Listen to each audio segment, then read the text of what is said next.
శ్రీమాత్రే నమ. జయ గురు దత్తాత్రేయ నమ. ఈ వీడియోలో మనం ఫిబ్రవరి 4వ తారీఖు నుంచి రుజుమార్గంలోకి మారబోతున్నటువంటి గురు భగవానుడు వృషభ రాశి అందే మే 15వ తారీఖు వరకు సంచరించడం జరుగుతూ ఉంటుంది. ఇదే సమయంలో వృషభ రాశికి అధిపతి అయినటువంటి శుక్రుడు గురువు యొక్క రాశి అయినటువంటి మీనరాశిలో సంచరించడం జరుగుతుంది. అంటే సుమారుగా మన గురువు వృషభ రాశిలో ఇక్కడ నుంచి 101 రోజు ఉండడం జరుగుతుంది. ఇంచుమించుగా అదే సమయం అంతా కూడా శుక్రుడు మరి మీనరాశిలో సంచరిస్తూ మరి 2 గ్రహాలు పరస్పరం పరివర్తన జరిగింది.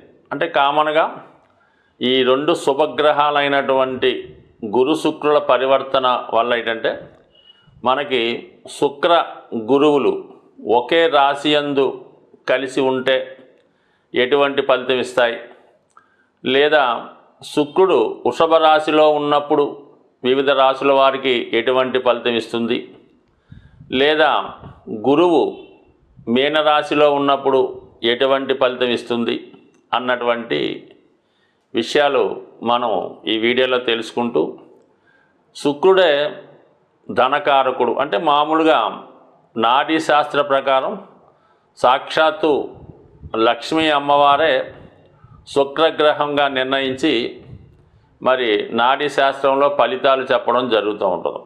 కుంభరాశి వారికి ధన చతుర్థాధిపతుల మధ్య ఏర్పడినటువంటి ఈ పరివర్తన యోగం చాలా గొప్ప అదృష్టాన్ని తీసుకురావడం జరుగుతూ ఉంది. అంటే ఇప్పుడు ఈ ఫిబ్రవరి 4న ఏర్పడినటువంటి పరివర్తన వల్ల గురు శుక్రుల మధ్య ఏర్పడినటువంటి పరివర్తన అంటే గురువు కుటుంబ స్థానంలోకి రావడం వల్ల శుక్రుడు చతుర్థ స్థానంలోకి వెళ్ళినట్టు మీకు టెంపరీగా ఆ గ్రహాలు ఆ విధంగా పనిచేయడం జరుగుతూ ఉంటుంది. ఎన్నాళ్ళుగానో మీరు ఎదురు చూస్తున్నటువంటి నూతన గృహ ప్రవేశం ఈ సమయంలో మీకు జరిగే అవకాశం ఉన్నది. దాని తర్వాత ఇతరుల ఆధీనంలో ఉన్నటువంటి స్థిరాస్తి ఏదైనా తనఖాలో కానీ ఎవరి కబ్జాలో కానీ ఉంటే దాన్ని మీరు సంపూర్ణంగా విడిపించుకొని మీ స్వాధీనంలోకి తీసుకురావడం జరుగుతూ ఉంది. అలాగే ఒక ఖరీదైన వాహనం కానీ గృహ సౌకర్యాలు కానీ సమకూర్చుకుంటూ ఉంటారు. ఏదైనా ఒక ఉన్నత కుటుంబానికి చెందిన అదృష్టం, ఐశ్వర్యం, అందం కలిగినటువంటి ఒక స్త్రీ మీ కుటుంబంలో ప్రవేశించడం జరుగుతూ ఉంటుంది. శుక్రుడు కుటుంబ స్థానంలో ఉచ్చ పొందడం వల్ల అది వ్యక్తిగతంగా మీ యొక్క వివాహం కానివ్వండి, మీ సంతానం యొక్క వివాహం అవనివ్వండి, ఆ కారణం వల్ల అవ్వచ్చు, లేదంటే మీ కుటుంబంలో ఒక స్త్రీ జన్మించడం వల్ల అది మీ కుటుంబానికి అదృష్టంగా మారడం జరిగే అవకాశం ఉన్నది. అంటే శుక్రుడు ధనస్థానంలో ఉచ్చ పొందడం అన్నది మామూలు విషయం కాదు. దాంతోపాటు రాహుతో కలిసి ఉన్నాడు.